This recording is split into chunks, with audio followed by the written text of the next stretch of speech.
আরে কই যাচ্ছেন? একটু দাঁড়ান, ভিডিওটা প্লে করছেন তাহলে দেখেই যান। হঠাৎ করে ঘুম থেকে উঠে একদিন দেখলেন আপনার ফোনটা ফুলে গেছে, প্রচণ্ড গরম হচ্ছে, তখন কি করবেন? এই ফোনটার সাথে সেই প্রবলেমটাই হয়েছে। বেচারা চার্জ দিয়ে রাখছে, সকালে ঘুম থেকে উঠে দেখে ফোনটা আর অন হচ্ছে না, প্রচণ্ড গরম হচ্ছে, ফোন ভাইব্রেট করতেছে, পাওয়ার বাটন ট্রিগার চাপলে কল আসতেছে, গ্রাফিক্স নেই, প্রচণ্ড গরম হচ্ছে, ব্যাটারি ফুলে গেছে। তো আমার কাছে আসার পরে আমি নতুন ব্যাটারিটা লাগিলাম, লাগানোর পরেও প্রচণ্ড গরম হচ্ছে সিপিওর পাশ থেকে। সিপিওর পাশে দেখি লাইটিং এসিটা প্রচণ্ড গরম হচ্ছে, যার কারণে লাইট আসতেছে না, গ্রাফিক্সও নেই। এই ধরনের প্রবলেম হলে আপনারা কি করবেন তা এই ভিডিও দেখলে বুঝতে পারবেন।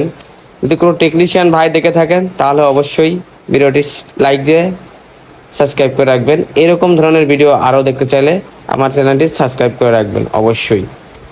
যারা গ্রাহক সেবা নিচ্ছেন, যারা গ্রাহক আছেন, তারা আমাদের এই ভিডিওগুলো দেখলে আপনারা অনেক কিছু জানতে পারবেন। আপনার ফোনটি সারা রাত কখনোই চার্জ দিয়ে রাখবেন না। হ্যাঁ, ফোনের মধ্যে অটো ব্রেকার আছে, অটো ব্রেকার অনেক সময় কাজ করে না 100%। অনেক সময় প্রবলেমগুলো দেখা দেয়, ডাটা চালু থাকে, নেটওয়ার্ক চালু থাকে, ওয়াইফাই কানেকশন থাকে, অনেক সময় অনেক ক্ষেত্রেই ফোনটা গরম হয়ে যেতে পারে, এরকম প্রবলেম দেখা যেতে পারে। অতএব এই ভিডিও দেখার পরে আপনার সতর্ক হয়ে যান। লাইটিং এসে গেছে, লাইটিং কয়েল গেছে, ক্যাপাসিটার গেছে, এগুলা ফুললি শর্ট হয়ে গেছে।